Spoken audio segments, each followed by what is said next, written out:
Today's topic is cell theory, chapter 1, structure and functions of cell organelles. ये zoology BSc third paper 1 semester 6 का topic है what is cell theory. Start करते हैं हम लोग। सबसे पहले the term cell was coined by an English microscopist Robert Hooke in 1665. Robert Hooke saw under the microscope as well as was really the empty cell walls of dead plant tissue. Robert Hooke ने सबसे पहले coined किया था, English microscopist थे वो, उनका नाम था रॉबर्ट हुक। 1665 में उन्होंने देखा था एक माइक्रोस्कोप के अंदर जो एम्प्टी सेल, जो खाली सेल होती है डेड प्लांट टिश्यू की, उसके अंदर उन्होंने देखा सबसे पहले। सेकेंड है the figure of cork cell as seen by Robert Hooke were published in a collection of essays under the title Micrographia in London. Antony van Leeuwenhoek, a Dutch drapery merchant, 1683, was the first to observe free cells like bacteria. एंटोनियन लेवनहुक ने सबसे पहले free sales को देखा था, कौन कौन जैसे bacteria like protozoa, single cell, red blood cells and sperms etc. Using his homemade microscope. उन्होंने अपना माइक्रोस्कोप बनाया था घर पे. Alfonso Corti, 1772, observed lining substances in the cells. Robert Brown, 1831, discovered the presence of a small rounded body within the cells of orchid roots, which was later termed as nucleus. Von Mopp, 1838-1846, and John Spurgeon, 1939, called the jelly-like substance in the cell as protoplasm. Von Hopp ने 1838-1846 से John स्पॉर्गन 1939 ने उन्होंने jelly like एक substance की थी उस cell के अंदर, उसको एज प्रोटोप्लाज्म की तरह था. The cell theory was propounded by German biologist Matthias Schleiden, lawyer turned botanist, 1838. and Theodor Sachwin, zoologist, 1839. In 1855, the German psychologist Rodolph Virchow added a third principle to the cell theory. 1859 में उन्होंने third principal दी थी cell theory के बारे में, explain किया था. Virchow stated, जो रॉडल्फ विर्च्यू उन्होंने स्टेट किया था, that cells arise from the division of pre existing sales.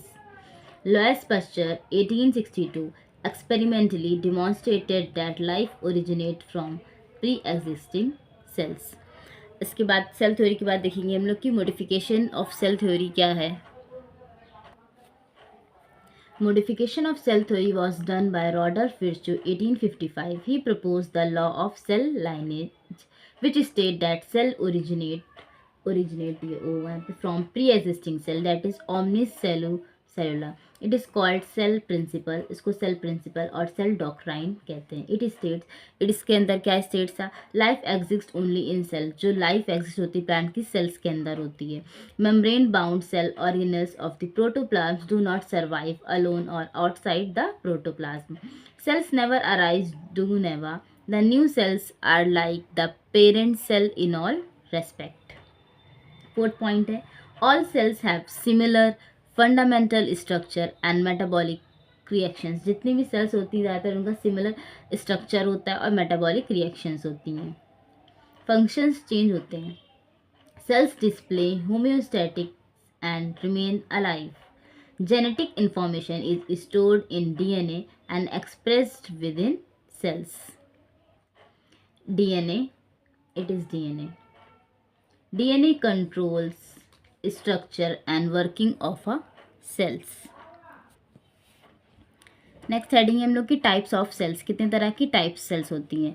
There are two types of cells. First prokaryotic cells and second is eukaryotic sales.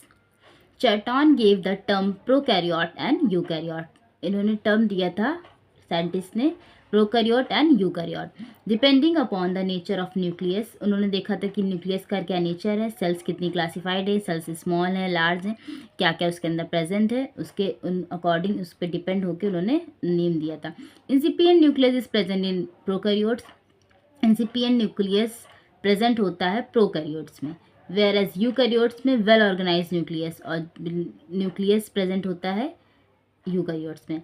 First is prokaryotic cells and second is eukaryotic cells. Prokaryotic cells क्या होती हैं? It is a single membrane system. Prokaryotic cell single membrane system होती हैं और eukaryotic cell में अगर देखेंगे comparison करेंगे तो वो डबल मेम्ब्रेन सिस्टम होता है। Cell wall surround the plasma membrane. Cell wall is composed of peptidoglycans. Stretching material is murine. Cell membrane bears respiratory enzymes. Cytoplasm lacks cell organelles. That is means example लेंगे तो हम लोग mitochondria, ER means endoplasmic reticulum, Golgi body, etc. Ribosomes are only 70S types. There are no streaming movement of cytoplasm. Nuclear membrane is not enclosed by nuclear envelope and lies directly in cytoplasm. It is called nucleoid. DNA is circular and not associated with histone protein. Sexual reproduction absent but parasexuality present. Cell division mostly amitotic. It is a prokaryotic cells. अब second हम लोग देखेंगे eukaryotic cells में क्या क्या functions होते हैं, क्या प्रेजेंट होता है। जैसे मैंने बताया था प्रोकैरियोटिक सेल में सिंगल मेम्ब्रेन होती है और यूकैरियोटिक सेल में डबल मेम्ब्रेन सिस्टम होता है। Second point is cell wall surround the plasma membrane in some protist, most fungi and all plant cell. Animal cell lack it. It is composed of polysaccharide. Starting material is germ in fungi and cellulose in other plant. Starting material fungi में चम होता है and cellulose होता है other plants में। It lacks respiratory enzymes. Cytoplasm contain various cell organelles. Cytoplasm various cell organelles contain करता है। Ribosomes are both 80S and 70S type. Prokaryotic cell में सिर्फ 70S टाइप के राइबोसोम प्रेजेंट होते हैं। ये किस में होता है? प्रोकैरियोटिक में। और यूकैरियोटिक में 80S एंड 70S दोनों टाइप के प्रेजेंट होते हैं। Cytoplasm show streaming movement. It is enveloped bye nuclear envelope. Nucleus is distinct from cytoplasm. Nuclear DNA is linear and associated with histone protein. Extranuclear DNA is circular and histone protein free. Sexual reproduction is present. Cell division is typically mitotic. Cell division जो होती है वो typically mitotic होती है। इसके बाद हम लोग देखेंगे basic difference between prokaryotic and eukaryotic cells में क्या होते हैं। सबसे पहले देखेंगे characters. Nuclear body. Prokaryotic cell में जैसे बताया था हमने कि इंसिपिएंट न्यूक्लियस होता है और न्यूक्लियर मेम्ब्रेन नहीं होती है। यूकैरियोटिक सेल में ट्रू न्यूक्लियस प्रेजेंट होता है और न्यूक्लियर मेम्ब्रेन भी होती है। प्रोकैरियोटिक सेल में न्यूक्लियोलस एब्सेंट होता है, यूकैरियोटिक सेल में प्रेजेंट होता है nucleolus present. Mitosis, no mitosis. Prokaryotic cell में माइटोसिस नहीं होती है, यूकैरियोटिक सेल्स में फाउंड मीन्स पाई जाती हैं। DNA arrangement single close loop single close का होता है और यूकैरियोटिक में मल्टीपल क्रोमोसोम्स का होता है। Respiratory system, respiratory done by plasma membrane means mitochondria जो होता है वो एब्सेंट होता है। Respiratory done by mitochondria. Photosynthesis apparatus in internal membrane in chloroplast membrane. Golgi bodies, chloroplast, endoplasmic reticulum, mitochondria, lysosomes. Absent होता है प्रोकैरियोटिक सेल्स में and present होता है हम लोग का यूकैरियोटिक सेल्स में। Then 7 point is ribosome. Ribosomes बताया था हमने प्रोकैरियोटिक सेल में 70S टाइप्स के पाए जाते हैं और यूकैरियोटिक में बोथ पाए जाते हैं 80S भी एंड 70S भी। Cell wall generally present. Prokaryotic cell में सेल वॉल प्रेजेंट होती है। प्रेजेंट इन सम टाइप, अलग अलग टाइप्स में यूकैरियोटिक सेल में प्रेजेंट होती है। फ्लैजेला, सब microscopic, do not have 9+2। Macroscopic size have 9+2। Cytoplasmic movement, cytoplasmic streaming rare और एब्सेंट। साइटोप्लाज्मिक स्ट्रीमिंग यूकैरियोटिक में।